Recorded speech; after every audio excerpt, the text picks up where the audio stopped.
কেমন আছো তোমরা সবাই? জানিও। কার্তিক সুদীপা অফিসিয়ালের নতুন একটি ভ্লগে তোমাদের সবাইকে অনেক স্বাগত। আজ বুধবার, বাড়িতে তেমন একটা কোনো কাজ না থাকায় সকাল সকালে দোকানে চলে এসেছিলাম। এত ধুলো হয়েছিল চারিদিকটা, তাই এসে একটু পরিষ্কার করে নিয়েছি। ছোট্ট একটা র্যাক করাও হয়েছে এখানে, তাই পছন্দের সমস্ত জিনিসগুলো এর উপরে সাজিয়ে রেখেছি। পছন্দের এই কাপটিও অনেকদিন পরিষ্কার করা হয়নি, একবারেই পরিষ্কার করে নিয়েছি আজ। দোকানের মধ্যে সাজিয়ে রাখা মালপত্রগুলোও হালকা হাতে মুছে নিয়েছি। পরে একদিন সময় করে এগুলোকে একেবারে সব নামিয়ে ডিপ ক্লিন করে নিতে হবে। চলো একবার দেখা করে আসি বাড়ি থেকে। বাহ, আজকে ছাদের রোদটা কি দারুণ বেরিয়েছে দেখো, চারিদিক পুরো যেন ঝলমল করছে। এদিকে ফুল গাছটাও দেখো কত সুন্দর হয়েছে, কিন্তু কিছুদিন জল না দেওয়ার কারণে পাতাগুলো যেন নিতিয়ে গেছে।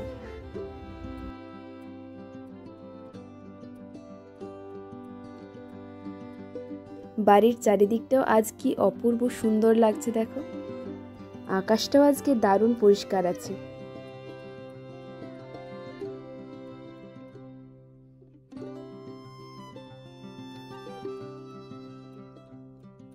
চলো এবার দরজা বন্ধ করে নেমে যাওয়া যাক বাড়িতে। অনেকক্ষণ থেকে মা চিল্লিয়ে চিল্লিয়ে খেতে রাখছে। সিঁড়ির নিচে মানি প্ল্যান্ট গাছটাও কত সুন্দর হয়েছে দেখো।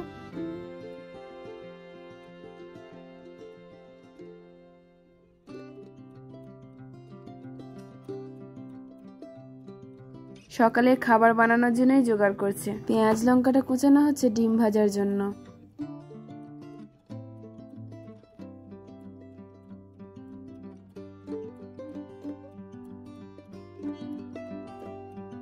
শীতকাল মানে আমাদের দেশের বুকে চারিদিকে সবজিতে ভরপুর থাকে। মা আজকে বাজারে গিয়েছিল, এনেছিল মূলো। কত সুন্দর তাজা দেখেছো মূলোগুলো। এই যে এসে পৌঁছে গেছে আমাদের খাবার।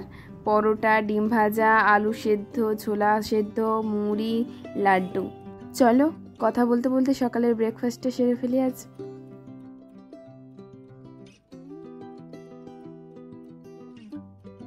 আমাদের দেশে এই 2002 সালের পর আবার এই যে এসআইআর এর ফর্ম ফিল আপ দেওয়া হচ্ছে। একজন কাকু এসেছিলেন, দিদি ফর্ম ফিল আপ করছে এখন। দুপুরের মেনুতে কি কি হয়েছে দেখিয়ে নিই তোমাদের সাথে একবার।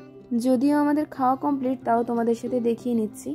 ভাত হয়েছে, এদিকে কপি পাতা ভাজা হয়েছে, আর এদিকে হয়েছে খয়রা ইলিশকে বেগুন দিয়ে সর্ষে বাটা দিয়ে ঝাল। আরও একটা তরকারি হয়েছে, শাক চচ্চড়ি মাছের মাথা দিয়ে। তোমরা কারা কোনটা খেতে পছন্দ করো কমেন্টে জানিও।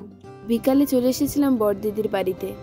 ওদের একতলার ছাদ থেকে মাঠের ভিউটা দেখো, জাস্ট অসাধারণ লাগছে। ছাদের সামনে রয়েছে সজনে ডাঁটার গাছ, আর উল্টো দিকে রয়েছে একটা পেয়ারা গাছ। তারপর গিয়েছিলাম ছোট্ট একটা কাজে, ওখান থেকে যাবো এখন দোকানে। ব্লগটি আর বেশি বাড়াবো না, এই পর্যন্তই রইল। সবাই ভালো থেকো, সুস্থ থেকো, দেখা হচ্ছে নতুন একটি ব্লগ নিয়ে।